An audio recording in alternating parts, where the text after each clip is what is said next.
Hello class 10 circle chapter से तीन important concept समझ के जाओ। अप्रतिच्छेदी, प्रतिच्छेदी और स्पर्श रेखाएं क्या होती हैं। ध्यान से देखो, हमारे पास तीन सर्कल है, तो इनमें से यदि कोई रेखा सर्कल के बाहर हो या फिर सर्कल को या वृत्त के हमारे किसी भी बिंदु को स्पर्श नहीं कर रही है, तो वो हमारी रेखा क्या कहलाएगी? वो हमारी रेखा कहलाएगी अप्रतिच्छेदी रेखा। क्या कहलाएगी? अप्रतिच्छेदी रेखा। और यदि कोई रेखा ऐसी है हमारे पास जो हमारे वृत्त को किन्हीं भी दो बिंदुओं पर, किस पर? किन्हीं भी दो बिंदुओं पर स्पर्श कर रही हो या प्रतिच्छेद प्रतिच्छेद कर रही हो, तो वो हमारी रेखा क्या कहलाएगी भैया?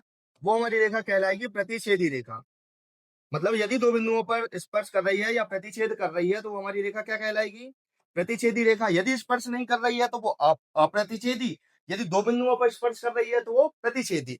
तीसरा हमारा कॉन्सेप्ट होता है स्पर्श रेखा का, जिसमें क्या, जो हमारे जो प्रतिच्छेद बिंदु होते हैं, जो हमारे रेखा के प्रतिच्छेद बिंदु होते हैं, वो क्या हो जाते हैं? आपस में संपाती हो जाते हैं, यानी कि एक ही जगह सिर्फ एक कोने को स्पर्श करते हैं, या दो दो जो प्रतिच्छेदी बिंदु है वो एक ही जगह स्थित हो जाते हैं, तो वो रेखा हमारी कौन सी बनती है?